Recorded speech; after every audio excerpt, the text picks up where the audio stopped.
Hello all. Thank you for coming out to the talk. This is a Mars conference, so can I just get a raise of hands? Who people are here like business management, profit and loss, asset management? Who are the kind of people in the room that do that sort of stuff? Yep. Okay, how about machine learning AI? Oh, yes. IoT? Oh, yes. And robotics?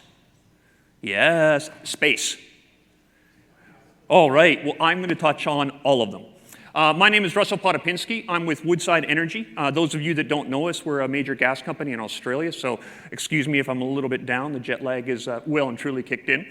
And I'm going to kind of walk you through what some of you have seen in the glossy brochures around sort of fusing all of these things together in sort of a digital twin. Personally, I hate the name digital twin. So I suggested analog sibling to my team that united them against me on that one. So I'll walk you through a little bit what we've done. And I'll tell you a little bit about what we're going to do.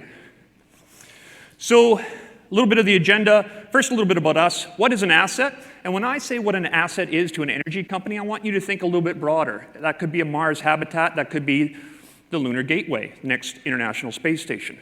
And there's some links to Woodside and that in there. We'll give you our approach on how we're actually gaining more sensing on our facilities. And then how do we derive insights from classical time series analytics, but as well as sort of the unstructured AI side of things as well. And then I'm actually going to give you a few tips. I'm going to tell you how we did a lot of what we've done. And then I'm going to give you a few tips and tricks. So at least if you want to follow in his footsteps, you can at least make new mistakes. All right, so a little bit about us. This is the Pluto liquefied natural gas plant. If you want to build one of these, you're not going to get a lot of change back from $15 billion. So just to give you a sense, we're seeing multiple square kilometers on that. Interestingly enough, that is about 200 kilometers offshore is where the gas field is. That is then piped onshore here. And for those of you that sort of don't know our business, what we take is the gas that you'll have on your stove, right? And we'll cryogenically cool that down to about minus 160 degrees Celsius. Sorry, we do work in metric. And then that liquefies, so we can put that on ships, sail it around the world, and keep the lights on in Tokyo. So we keep our responsibilities to our customers very serious because any impact on safety or reliability of our operations definitely impacts our customers. So for those of you that don't know kind of Woodside, think of the Shell, Exxon's, BP's, right? Now think of one level down from that. So we're about $32 billion-ish market cap company. So we're pretty serious. So for us, what is an asset? Well, this is the Angel platform. She's a couple hundred kilometers offshore. Again, very expensive to build and install. And a couple of things that you might notice here. First of all, it is complex. You know, this would be as easily as complex as any habitat on Mars. We've got a few advantages and a few disadvantages. But you don't see any people. This is what we call a normally uncrewed facility. We would only send people out about every 6 weeks to check to make sure nothing has happened. But that actually is one of the issues we have. Let's say we have a little bit of an anomaly on there. Some sensor just doesn't look quite right. Well, actually, then we have no choice but to put about 6 people in a twin-engine helicopter, fly them 200 kilometers offshore to land and go see what's wrong, figure out what's wrong, fly them back, grab the tools, do the work packs, fly them back. It doesn't work. Is there a better way? We certainly think so. So how are we going to do that? So we're really going to do that by trying to create what we call an intelligent asset. An intelligent asset is a lot of different things fused into one. You might hear me say that term a couple of times, fused, because that's really our working title for what we've done here. We have one sort of singular goal, to achieve better than human awareness of a remote asset. What does that mean? That means if you were to be in Perth, Western Australia, very sunny, great place to live. Went down there for a 6-month contract. Now 22 years. So, you know, it can be dangerous if you do visit. If you were in Perth and you actually wanted to have information about your facility that may be 2.5 hours flight time plus another couple hundred kilometers offshore, we actually want to make it so that if you can sit and use our system, you will have more information than if you actually flew to Karatha, helicopter offshore, and then actually stood right in front of it. So if we can achieve that, then there's really nothing that we can't operate remotely. Now this has implications far greater than oil and gas or energy companies, right? This is completely ubiquitous, this AIM. It has the same impact on NASA. And NASA have been partnered with Woodside for the past 3 years. We've been in collaboration around them with robotic systems, and you'll see some of that later. But of course, so for space, it definitely has implications. If you can achieve remote operations and better than human awareness, then instead of having your astronauts or people in the lunar habitats cleaning toilets or mining for the regolith to get oxygen, you can have the robotic systems do that, and they can actually do real science. So it sounds really good, but have we actually done it? You see a lot of glossy brochures, but this is a little snapshot. I'm going to show you a demo here in a couple of minutes, and that is about 3 sprints ago, so about 6 weeks ago, and we've been at this about really 9 months. Now, we're not starting from zero when I say 9 months.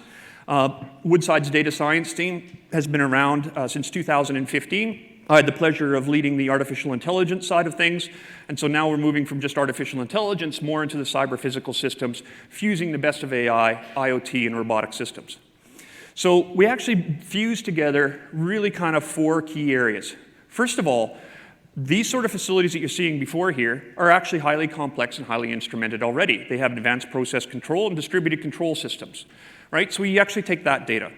We actually then take the condition health of each of the pieces of equipment, and that's actually, we have that historical data as well, and we combine that where we don't have historical data with IoT sensors. Then operator awareness, operator craft. Anybody here that's been in sort of heavy industry knows that the people walking around these sites actually have a good intuitive sense for what's going on.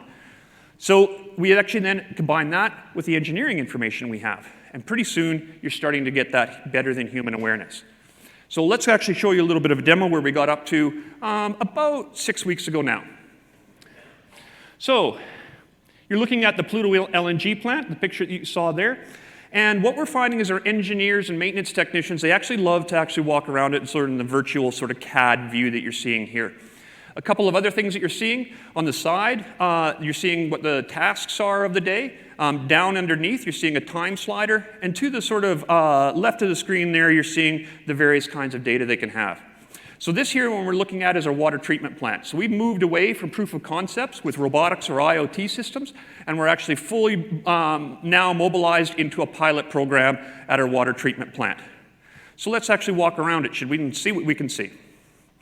So the first thing we can do is we can walk up to a piece of equipment, and it starts to present us with all of the data that's classically associated with that piece of equipment. So what's its flow rate, what's the temperature, pressures, that sort of thing. We can also incorporate all of the pictures that we have of that particular thing. You can see some of our IoT sensors, cyclone strapped to that equipment right there.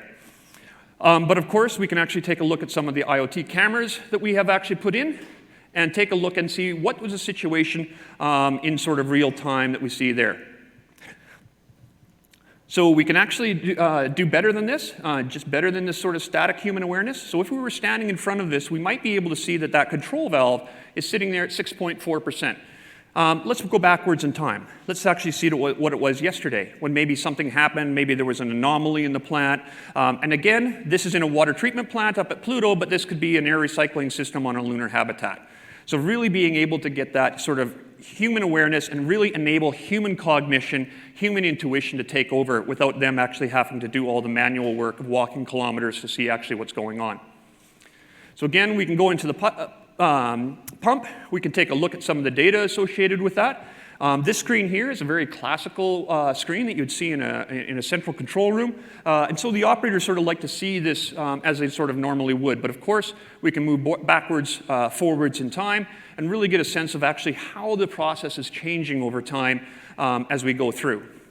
Again, we can actually look in and see that, oh, well, we have an IoT sensor there. Let's look at that.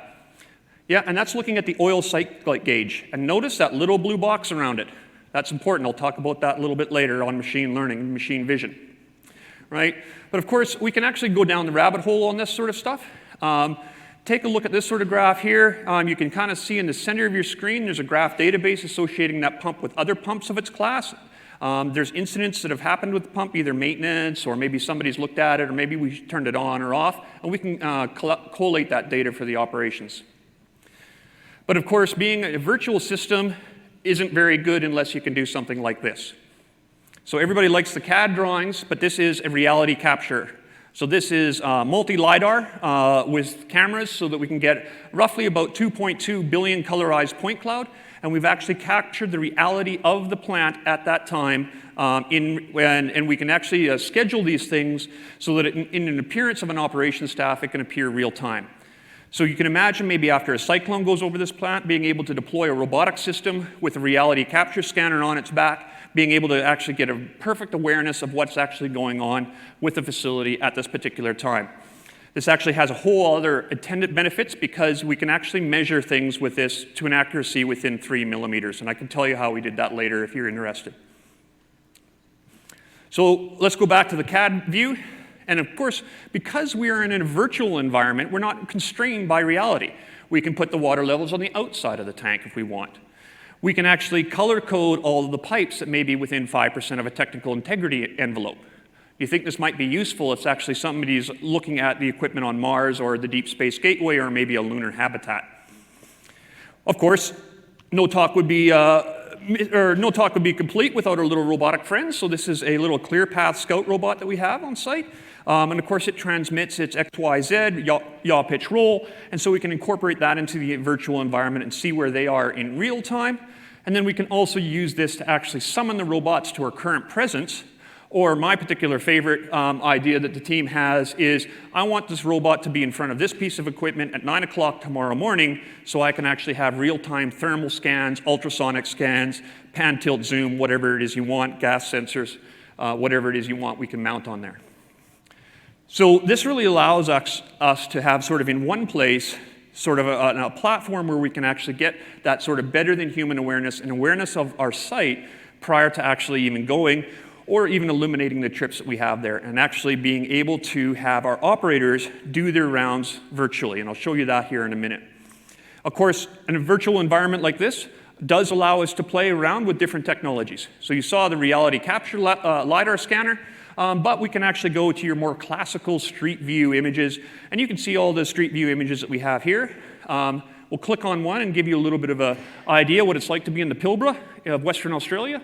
It looks like that, and it can get very, very hot in summertime, up to about 50 degrees Celsius. So it can be very unpleasant to walk around. So this gives you a couple of other options. So as we go through, we can actually click these things through, and of course, these are lower bandwidth requirements than some of the high-density point clouds, and so we can actually do a combination of various things where high fidelity, high resolution, lower resolution, lower abilities, but still gives you that situational awareness. And of course, these cameras are pretty ubiquitous now. We can put them on the back of any of the robotic platforms. So how would we actually really use this going through in real life? Well, you can see here an operator has rounds and routines. That's on the right-hand side there. And they're actually typing in that all is okay when they checked out a particular piece of equipment. And then they actually can just say, okay, you know what, take me to my new location. I don't have to walk through 50 degrees Celsius. I don't actually have to fly up on site. I don't have to put my PPE on. Yep, now I want to check the oil level on that. Yep, and this is actually entered into their same rounds and routines than they actually have. Yep, that oil level is fine. And you can check the pump rates, check it over time, check how the different pressures, inlet and outlet pressures are doing, and then actually just record into a normal SAP system that, yep, we've checked this and the pump is okay. So does that make sense why something like this might be useful and help to enable sort of remote operations? So you see that we might be on the track to actually being able to achieve a better than human awareness solution. So I certainly think that we do. And of course, it was an end-in sprint when they filmed this, so they had to show me that they've actually incorporated all of our CCTV cameras on site. So they always have to have a little bit of a surprise for the management team. So what did we actually see here? Right, you saw actually, and this is why I use the term fuse all the time, you saw a fusing of process data such as flow rates, temperatures, and pressures that you would normally see on any sort of industrial piece of equipment. You actually saw a lot of the process data from IoT, IoT data is being supplemented into that. And I'll tell you a little bit more of what we've done in IoT here coming up. You saw CAD models, the as-built drawings coming up. You saw reality capture points, geospatial data. And here's a big tip, if you're going to go down this, geospatialize all your sensors and data. It's one of the biggest things that we have found to enabling human cognition and human intuition is actually if we by definition, we can localize things in 3D. We do that very well. Make sure your data is presented in that same sort of format. And of course, this is being able to have everything geospatially located actually gives our robotic friends a little bit of a hand when they get deployed. So you can kind of see why we started to call this sort of intelligent assets. A single place where operations staff, field operators, surveillance engineers can go and take a look around. But it actually doesn't just enable them to do their jobs, right? This is also one place for our data scientists to actually act on the data and create new algorithms and supplement the ones that we already have. And actually start to tell us, saying, you know what, we could actually predict this particular pump's failure if only we knew the vibration on X, Y, and Z axis. And of course, we can build then, we have built the sensors to be able to put that on. And of course, the 3D representation really, really helps that as well. Now, some of you may have noticed there was a graph database on one of the pumps. I'll bring it up again. So in the sort of top center, there's a graph database there that links this particular pump to all the other pumps in its same family. And so we can learn just by not one, but a whole bunch of different other things as well. And of course, it's not just pumps that it's linked to different operators, it's linked to different maintenance manuals. And of course, we can actually collate all the events that this particular pump has seen throughout its life, and they may be stored in different systems. It may be a HSE event, it may be a maintenance log, it may be when it was started or stopped. And we can collate all that as well. So this allows you to go as deep down the rabbit hole when you're actually diagnosing a problem as you want. So I'm just going to pull everybody back a little bit. So, you know, that situational awareness, this is sort of really what we're trying to achieve with this. And of course, I think the perception of the environment is obviously critical, but then we're actually going to move this through into insight and then action. So first of all, what is the sense? So I'm going to take you all the way back now. How did we actually get here? So in terms of the sense, right, perception of the environment and its events. So we can't predict the future if we actually don't know what's going on right now. So here's a particular piece of equipment. And of course, you know, you can see the oil sight glasses on there. But an operator actually does a lot more than actually just takes a look at that, checks that that's okay, and moves on. You know, a really good operator will take a look at that. You know, they maybe put the back of the hand on the pump. Yeah, that's about the normal temperature. Yeah, no, not vibrating at all. That's good. They actually can smell. They can actually see. They can actually hear. And so how do we have to replicate all of that if we're actually going to really achieve our aim of the better than human awareness? And of course, if we can do that with this particular pump, we can do that with 1,000 pieces of equipment that are all through the facility. So how do we do that? So here's a couple of the IoT sensors that we use. We did go to the market, actually. We prefer not to invent things if we don't have to. You know, we're lazy, like everybody else. But we were finding that they were costing us thousands and thousands of dollars per IoT sensor that we wanted. That was bad, especially if we want to scale, right? What's worse is a lot of the vendors just love to lock you into their hardware and software stack. Yeah, I see a few people nodding. Yep, kind of been there, got that sales pitch before. Let's not do that again, okay? And so what we did is, okay, we weren't planning on needing to actually have IoT sensor manufacturing capability in an energy company, but sure, if that's what's needed, that's what we'll be. And so you see the little white sensor on that? That's one of our first ones. That's called the VibraTemp. Not very imaginative, but if there's NASA people in the room, don't tease me. SLS, Space Launch System, really. And it measures 3-axis vibration. It has the fast Fourier transforms on board. So it does have some analytics on board, not complicated analytics, but still analytics. It also measures the temperature of the equipment that it's attached to, right? It's got magnetic feet, and one of them is a thermocouple.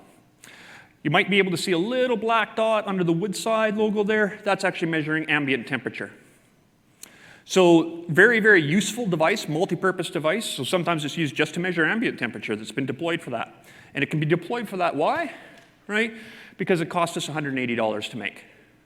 Plus, it's intrinsically safe. And what did that mean? That means it can exist within a methane atmosphere and not cause an explosion. Battery life? Yeah, we haven't got full testing yet, but somewhere between 10 and 20 years. So it transmits over LoRa, right? So low battery power. We've got some really cool coders that measure amperage draw for every line of code. Kind of an interesting KPI. And so that makes it the cost of data acquisition virtually zero, right? If you want the data, you can get it. The camera box, or we call it the IntelliCam, again, onboard analytics. I'll talk a little bit more about green grass in a second. It takes pictures. We think we can get to perpetual battery life, or the cycle time of a lithium-ion battery. It can take about 2 pictures a day or a 15-second video clip, and that's relatively easy then to recharge with a little photovoltaic cell on that. And we're deploying, I think, 50 of those this week or next again. So we're deploying them in batches. But of course, we don't start with this. We're kind of a think big, yes, but prototype small. And so the first iteration was simply just stuff we just went to the store and bought. And we've done this a lot, right? We're very problem-first kind of people, and operations, maintenance, engineers say, this is a problem we have, and we've went to the store, assembled something, went through management of change to actually install new equipment on site. If you're in the energy business, you know what that is. It took us 7 days. So first phone call to problem solved, 7 days. And so we can do that if we prototype small. So how did we do all this? Okay, I'm going to give you a little bit of software architects. Now's your time to pay attention, right? So we have a whole pile of sensors in the plant. So we have the traditional wired sensors of our process control. We have all of our IoT sensors. We simply put them through different device gateways. So we use LTE, right? We use Wi-Fi. We use LoRaWAN. Depending on where you're from, you'll call it different things. And then we actually pump it through IoT Greengrass. Why do we do that? There's actually a lot of value in having the processing of the algorithms on the edge, right? Nice light. Once you train the algorithms in the cloud, deploy them to the edge, and that means I actually have more options. I don't have to transmit, let's say, those oil levels. I can only say this oil level is now at 16% or 24%. I don't have to transmit all the images all of the time. The nice thing with Greengrass as well is if should something happen to our connection to the cloud, it'll just store the information, and then when the connection is reestablished, it'll push everything through. And of course, we store it in Amazon S3. We do our IoT analytics on it. And of course, now all of the data scientists are foaming at the mouth and ready to get at more data, num, num, num. And we built our analytics platform. It's bespoke. It is built on AWS systems. And it's been running since 2015. We're just now able to supplement it with IoT data and data beyond time series. So image data, spectrum analysis, that sort of thing. So the next sort of stage of it, okay, yeah, you got all this data, that's great. So we're drowning in it even more now. How do we actually turn that into sort of insight? So I'll just give you a really interesting example, really simple example of this, is how do we actually turn data into meaning? So I'm going to go back to our oil site gauge, and you can see that this particular one has a vibrotemp sensor embedded as well, right? But of course, one thing you can't do if I was walking up to that, I used to be a field operator, I was walking up to that, it's like, I don't need to fill that with oil. Move on to my next job, right? Whereas, of course, now we have a synthetic sensor, right? We can see how it changes over time. Huh, that's interesting. So not only do I have a synthetic reading, at one point in time, I actually have it over time. And wait a second, going back to seeing that graph database, and one pump is now connected to the other pumps, right? This is actually burning oil faster than anticipated, right? So that actually allows us then to actually bump up maybe its maintenance schedule. Okay, let's change out those bearings and those seals a little bit earlier. Now, the benefit to the business of this is, again, if you're in the energy business, it's kind of a rule of 3 with planned versus unplanned maintenance. 3 times as long, 3 times as expensive if something breaks and you didn't know it was, if you hadn't planned for it.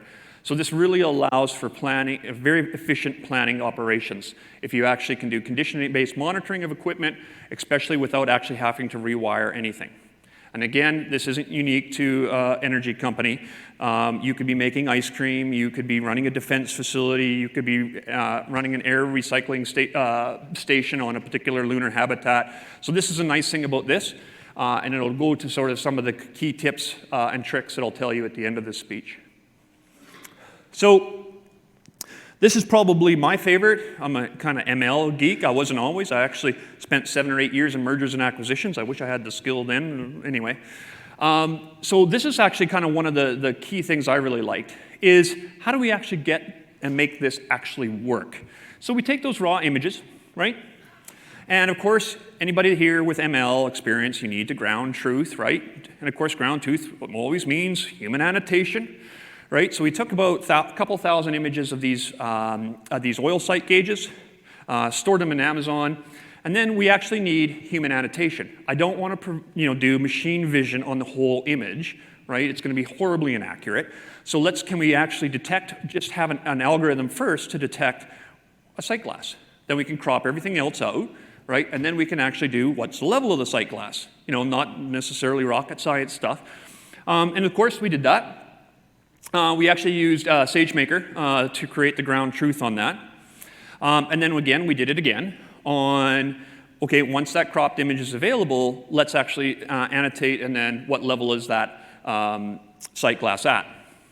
And then we can, of course, push this machine learned algorithm back to the sensor itself.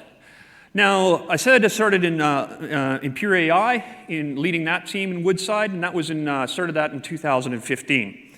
So I'm going to give you a little bit of a comparison of creating ground truths for MLs now versus then. So then, it wasn't machine vision, it was natural language processing. We wanted to create a system where you could query millions and millions of documents and get the answers to what were some of the issues when we installed the firewater pump on the North Rankin platform.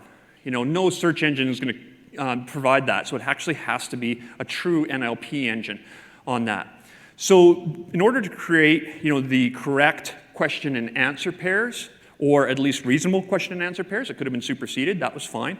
We actually took us about 2.5 months, about 300 engineers at Woodside volunteered 3 hours of their time to sit down and actually say, yes, actually out of the 5 answers that ML, out of the box, NLP engine, gave, answer 3 and answer 5 are correct. Now, of course, that doubles that time. We actually took twice as long because we wanted to have the inter-annotator agreement. We wanted to make sure that 2 people said the same thing, so we preserve the quality of the training data. You might not have to do that. But of course, when we use SageMaker for both of these instances, 2.5 months, overnight.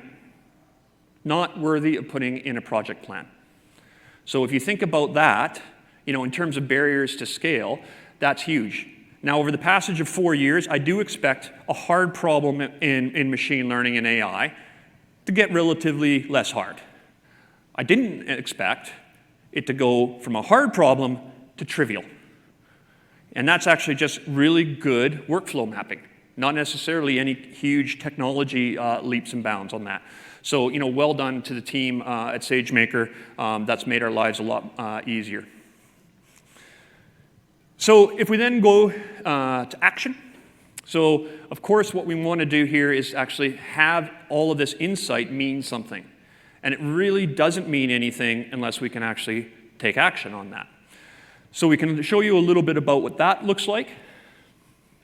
So again, this is the Fuse environment. You can see this is a slightly updated screenshot that we have. And of course, you saw the time slider. One of the differences now we have the alerts that the analytics platform has picked up in the time slider there. So we've actually laid this UI UX out in such a way that we have the sense there. That's what the data is actually doing. This is real time. Of course, what are some of the insights? What do the analytics say? And then, of course, the recommended action. This we're working on right now. So this part right here, this little box isn't real. We kind of made that one up. But I just, in full disclosure, we're actually getting to that now. So now we want to take action. But we want to operate remotely. We don't want to send people in a helicopter. We don't want to peep people into the line of fire. How would we do that?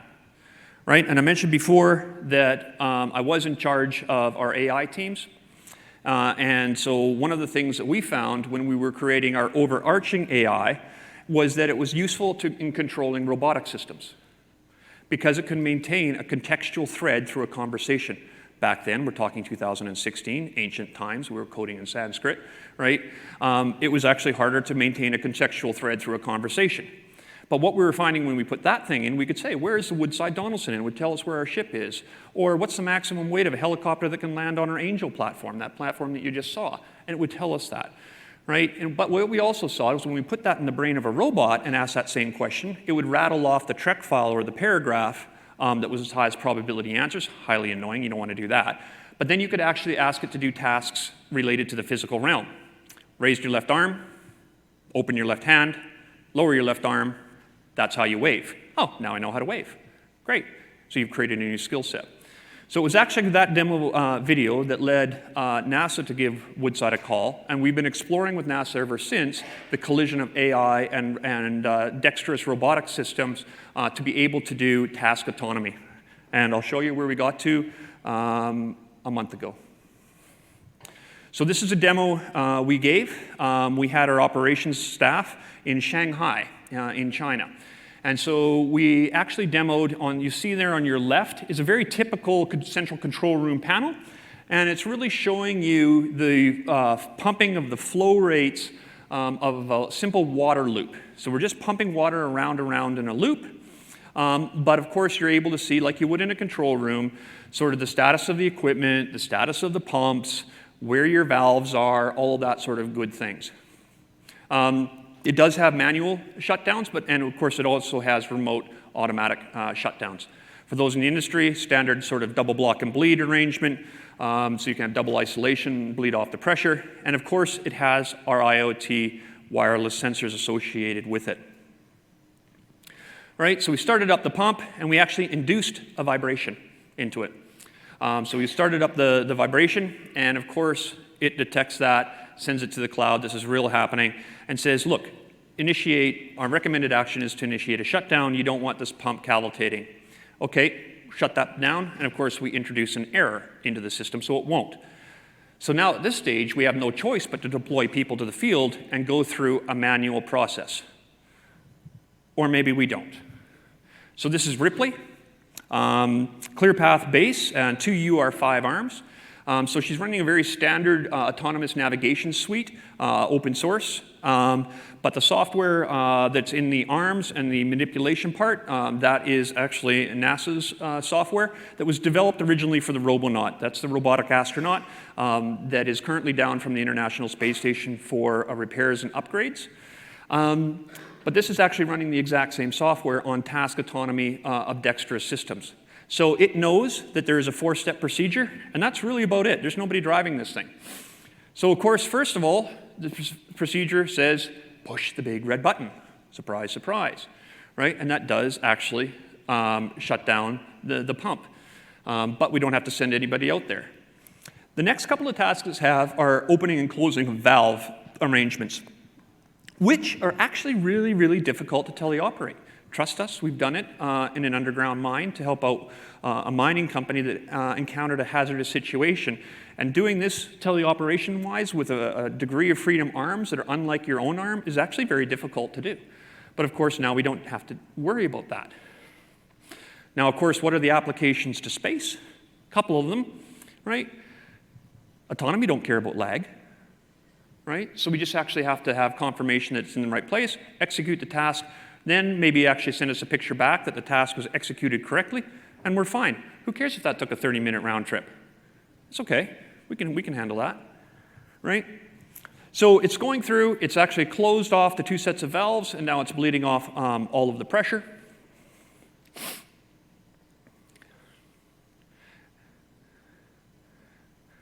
And if anybody, of course, saw the Aliens movie, there's no questions why we called it Ripley. So no human decision-making in any of that loop. Now, can you sort of see why Woodside would want to do this for our remote and uncrewed offshore gas facilities, and the value that that would actually have rather than sending a helicopter out there every time? Absolutely. Do you see why such technology, such ability to have robots autonomously manipulate different objects may actually benefit the NASA Gateway that will be in orbit around the moon? So for those of you that aren't geeks, the next space station, if this is my fist and it's the moon and you're the Earth, it's going to be orbiting like this. And of course, they've worked out that the lowest energy transfer is something from the Earth, dock with the Deep Space Gateway, robotic arms come out, robots then put it away, right?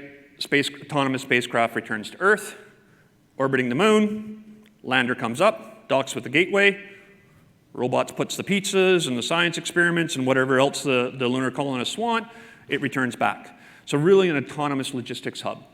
But of course, it doesn't stop there. Obviously, in situ resource extraction on the lunar surface, there's just many, many applications to this. And really, we have yet to figure out what industries don't sort of need this technology. So again, software architects in the room will just tell you a little bit about how we did it, and then I'll sort of tell you some of our key learnings or key takeaways, and then I'll open it up to questions. So of course, you got the physical robot. This is very traditional. You've got your developers. They've got like a very highly expensive console that runs RViz and Gazebo and all that sort of good robot simulation stuff. But of course, now what we can do, because that doesn't scale very well, we can actually have RoboMaker with all of those development tools, simulation tools running in the cloud. So that definitely allows us to actually scale these solutions a lot more than just having individual consoles, individual robots.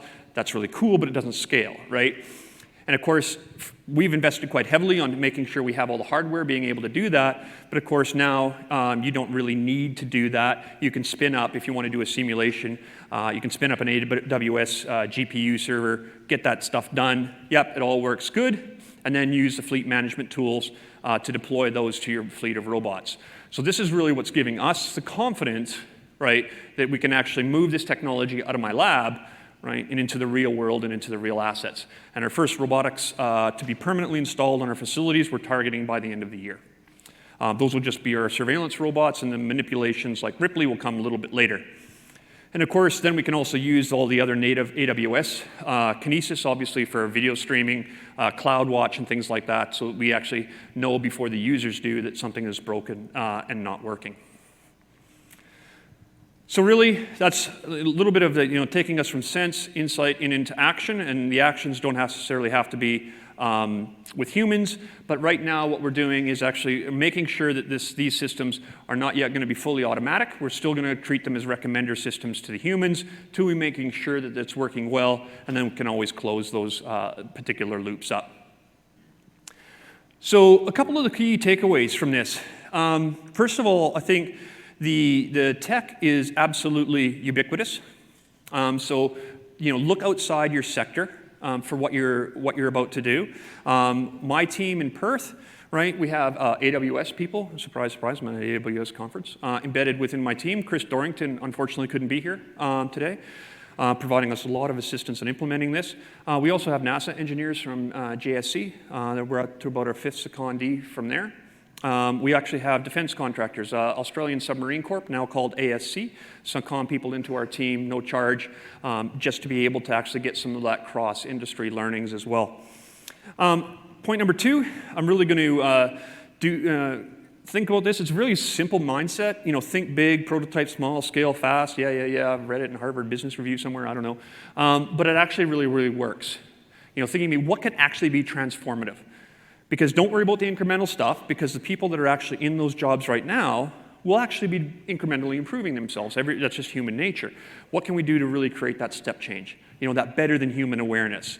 Complete remotely operate anything from anywhere at any time. But then actually break it down into small steps and prototype really, really small. Write a bit of code, show the IoT sensors, and of course, if you follow the prototype small thing, here's the advantage to people leading these sorts of teams, is you don't have to write business cases anymore. No PowerPoint decks, no nice PDFs, because you just go to your chief operations officer, this is what I can do. Do you want this? And invariably it's, what do you need, is the answer to that. Then the ability to scale, so while you're prototyping small, always have in the back of your head, right, how am I going to actually scale this and move this forward into the future? There is going to be, for people leading these sort of highly innovative teams, if you're one of them, you're going to have an uncomfortable moment every probably year and a half is when you have to hand over your baby to those people that can really scale and embed those into your native systems as well. So making sure that you actually are prepared to do that. So some of the other things, I talked about the mixed teams, right? Those people that most of us here will be familiar with the 2-week sort of sprint showcases, those really, really work. Right, because actually you get the embedded operations staff, engineers, and maintenance teams in with you and showcasing as you go. The one sort of thing I will say about the sort of 2-week sprint things is that's how highly motivated, highly intelligent, driven people want to work, That's how they self-organize anyway. Forcing people that don't want to work that way into that line of working really won't give you a step change in your results. So yeah, that's a little bit of the sort of insights we've had from our journey. I certainly now wanted to open it up for some questions. You've probably heard me talk for too long already. And I think somebody will be coming out with a, oh, some of you just stand and put your arm up. Or, oh, thank you.